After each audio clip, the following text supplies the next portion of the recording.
Good morning students, class 10। बेटा आज हम आपकी ग्रामर का टॉपिक करने जा रहे हैं पद परिचय।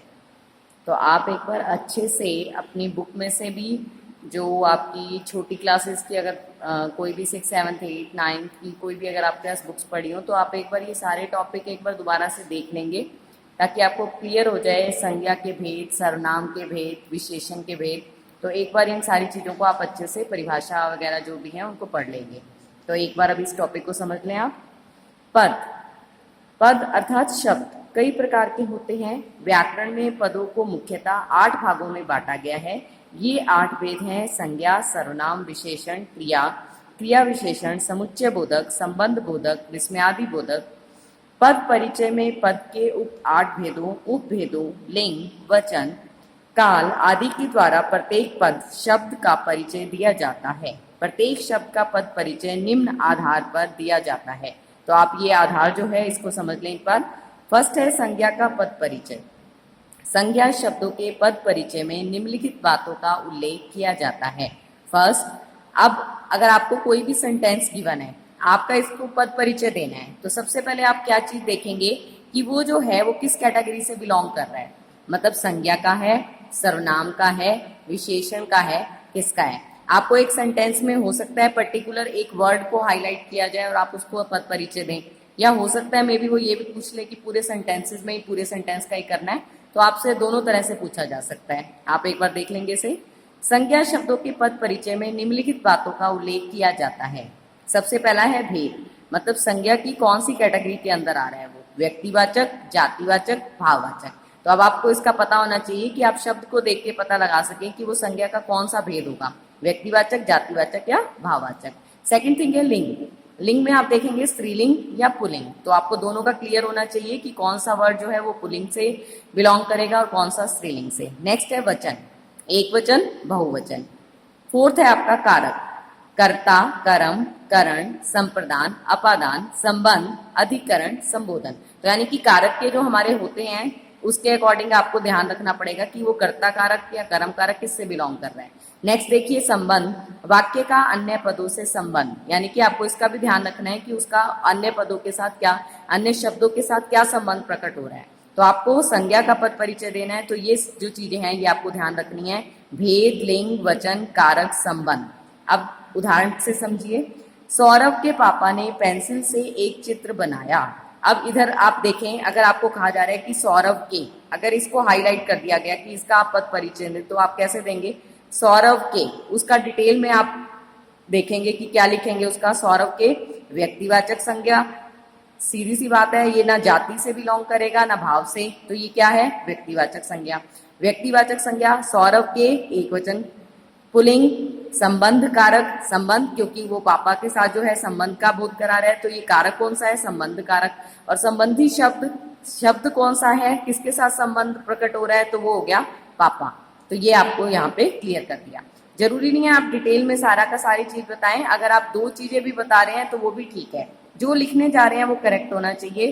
3 या 4 चीजें लिख रहे हैं लेकिन उसमें से कोई एक चीज गलत हो जाए, तो इससे अच्छा ये है कि जो कंफर्म है स्टार्टिंग में आप उन चीजों को जो है उन्हीं को ही लिखें और उन्हीं को ही यहाँ पर ध्यान दें। नेक्स्ट देखिए, पापा ने। पापा ने, अब ना वो व्यक्तिवाचक का है ना भाववाचक का है, तो दूसरी जो है हमारा क्या है? जातिवाचक संज्ञा, ये उससे बिलोंग कर रहा है। जातिवाचक संज्ञा, एक वचन, पुल्लिंग, कर्ता कारक, और बनाया क्रिया का कर्ता। आप देख रहे हैं ये क्या है? हमारी क्रिया। और बनाया जो है वो क्रिया का कर्ता। कर्ता कौन है? कार्य को करने वाला। तो पापा ने, सौरभ के पापा ने पेंसिल से एक चित्र बनाया। तो किसने बनाया चित्र? पापा ने। तो कर्ता कौन हो गया? पापा। तो इसलिए कहा गया है कि क्रिया का कर्ता। पेंसिल से, पेंसिल से मतलब साधन, क्या साधन प्रयोग में किया है? तो आपको पता चल ही रहा है, से।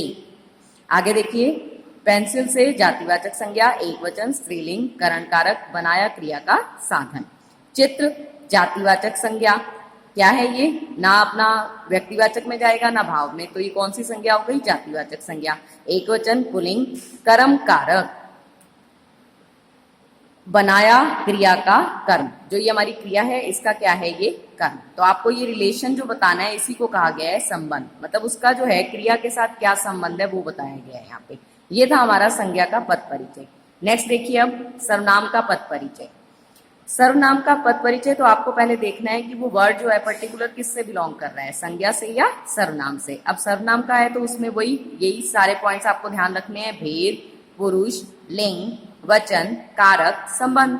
भेद में अगर है तो आपको ध्यान पता होना चाहिए कि सर्वनाम के भेद हैं कौन कौन से। तो पुरुषवाचक, निश्चयवाचक, अनिश्चयवाचक, संबंधवाचक, प्रश्नवाचक और निजवाचक। फिर आप पुरुष देखेंगे कि कौन सा पुरुष है, केवल पुरुषवाचक सर्वनाम में कौन सा, उत्तम पुरुष, मध्यम पुरुष और अन्य पुरुष। ये डिटेल में आपको ग्रामर से हो जाएंगे, तो आप ग्रामर से एक बार देख भी लेंगे क्या क्या होता है। जैसे उत्तम पुरुष में होता है कौन सा, मैं, तुम, इस तरह से आपको ध्यान में रखना होगा। लिंग में पुल्लिंग और स्त्रीलिंग, वचन, एक वचन, बहुवचन, कारक, कर्ता, कर्म, वही अपने कारक चिन्ह हो गए। संबंध, क्रिया या अन्य शब्दों के साथ संबंध। उदाहरण, वह रोज स्कूल जाता है। अब अगर यहाँ पे हमें कहा जाए कि इसको डिटेल में बताओ तो हम क्या बताएंगे, भेद कौन सा हो गया, वह के लिए पुरुषवाचक सर्वनाम। क्या है, एक वचन। कर्ता कारक, कारक कौन सा है, कर्ता। लिंग क्या है, पुल्लिंग। पुरुष क्या है, अन्य पुरुष। आपको पता है ये उत्तम पुरुष में मैं तुम, मध्यम पुरुष में वह उसे, और अन्य पुरुष में हो जाता है हमारा ये वह। तो इस तरह से आप इसको देख लेंगे। उत्तम पुरुष में रहता है अपना मैं, और मध्यम पुरुष में तुम हो जाता है, अन्य पुरुष में वह भी। तो इस तरह से आप उसको देख लेंगे डिटेल में। विशेषण का पद परिचय, नेक्स्ट में अब आप आ जाएंगे विशेषण में। तो इसके भी आपको ध्यान रखना है कि भेद कौन कौन से हैं। तो गुणवाचक, संख्यावाचक, परिमाणवाचक, सार्वनामिक और संकेतवाचक। अब इसमें भी वही लिंग तो आपको हर जगह ही दिखाई दे ही रहा है कि इसका तो ध्यान रखना ही है कि पुल्लिंग है या स्त्रीलिंग है। वचन में एक वचन, बहुवचन, अवस्था। विशेषण में ध्यान रखेंगे हम, जो हमारा नया पॉइंट आ रहा है वो है अवस्था। कौन सी, मूलावस्था, उत्तरावस्था, उत्तमावस्था। केवल गुणवाचक विशेषण में। तो आपको ये भी ध्यान रखना है कि जहां गुण की बात हो रही है उसमें आपको इन तीनों अवस्थाओं का भी ध्यान रखना है। आपको ध्यान हो तो हमने जैसे किया था सुंदर, सुंदरतर, सुंदरतम। तो ये क्या है, मूलावस्था, उत्तरावस्था और उत्तमावस्था। विशेष्य, वह शब्द जिसकी विशेषता बताई जाती है। अब विशेष्य क्या है, जिसकी विशेषता प्रकट हो रही है, वो संज्ञा या सर्वनाम शब्द जिसकी विशेषता प्रकट हो रही है वो क्या कहलाता है, हमारा विशेष्य। अब उदाहरण के लिए समझेंगे, अनुपमा सुंदर लड़की है। अनुपमा सुंदर लड़की है। अब विशेषण का जो है परिचय करने जा रहे हैं हम। अगर मान लो उसने सुंदर पे हाईलाइट किया हुआ है, उसको अंडरलाइन किया हुआ है, तो आपको उसका करना है, पद परिचय देना है। तो आप कैसे करेंगे, भेद में हो जाएगा गुणवाचक विशेषण, वचन में एक वचन, विशेष्य लड़की, मतलब किसकी विशेषता प्रकट हो रही है, लड़की की। लिंग में स्त्रीलिंग, अवस्था मूलावस्था। नेक्स्ट है क्रिया का पद परिचय। अब आपको देखना है कि अगर आपको जो सेंटेंस गिवन है उसमें क्रिया के नीचे अंडरलाइन कर दिया गया है, तो यानी कि आपको क्रिया का पद परिचय देना है। तो आप कैसे करेंगे, उसमें भेद, अकर्मक या सकर्मक। आपको देखना होगा कि वो अकर्मक का है सूचक या सकर्मक का। अन्य भेद में प्रेरणार्थक या पूर्वकालिक क्रिया। पुरुष में प्रथम पुरुष, मध्यम पुरुष या अन्य पुरुष। लिंग में पुल्लिंग और स्त्रीलिंग। वचन में एक वचन, बहुवचन। काल में भूतकाल, वर्तमान काल और भविष्य काल। वाच्य में कर्तृवाच्य, कर्मवाच्य और भाववाच्य। संबंध में अन्य शब्दों से संबंध। तो अगर आप 2 या 3 भी दे देंगे तो भी उतना भी सफिशिएंट है, बजाय कि गलत लिखने के। नेक्स्ट उदाहरण, वे क्रिकेट खेल रहे हैं। तो उसमें अब आप देखें, ऐसे यहाँ पे बता दिया गया खेल रहे हैं, इसको अंडरलाइन कर दिया गया कि इसका पद परिचय में। तो आपको अंडरस्टूड है कि क्रिया की पद परिचय की बात की जा रही है, तो क्रिया का बताना है आपको। भेद, सकर्मक क्रिया, कहाँ खेल रहे हैं, क्रिकेट। वे खेल रहे हैं, क्या खेल रहे हैं, तो क्रिया समझ आ रही है हमें कि क्रिकेट खेला जा रहा है, तो इसके लिए अब ये सकर्मक क्रिया हो गई। लिंग, पुल्लिंग। काल, वर्तमान काल, अपूर्ण वर्तमान। आप ये ना भी लिखें तो अपना इतना भी चलता है कि वर्तमान काल। संबंध, वे कर्ता के साथ। पुरुष, अन्य पुरुष। वचन, बहुवचन। वाच्य क्या है, कर्तृवाच्य।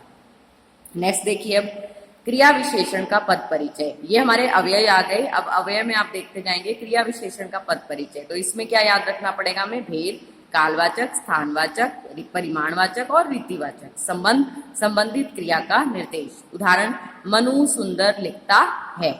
यहाँ पर अगर आ जाता है तो हमें ध्यान रखना होगा कि ये किसकी क्रिया की विशेषता प्रकट हो रही है यहाँ पर। तो ये क्रिया विशेषण हो गया। अब यहाँ पे क्या समझ आ रहा है, इसका कौन सा भेद होगा, तो रीतिवाचक। ढंग के बारे में पता चल रहा है तो ये रीतिवाचक हो गया। संबंध लिखता है क्रिया से। संबंध बोधक का पद परिचय। अब अगर संबंध बोधक है तो हम क्या करेंगे, भेद, कालवाचक, स्थानवाचक, दिशावाचक, कारणवाचक, तुलनावाचक, साधनवाचक, उद्देश्यवाचक, समानतावाचक, विरोधवाचक।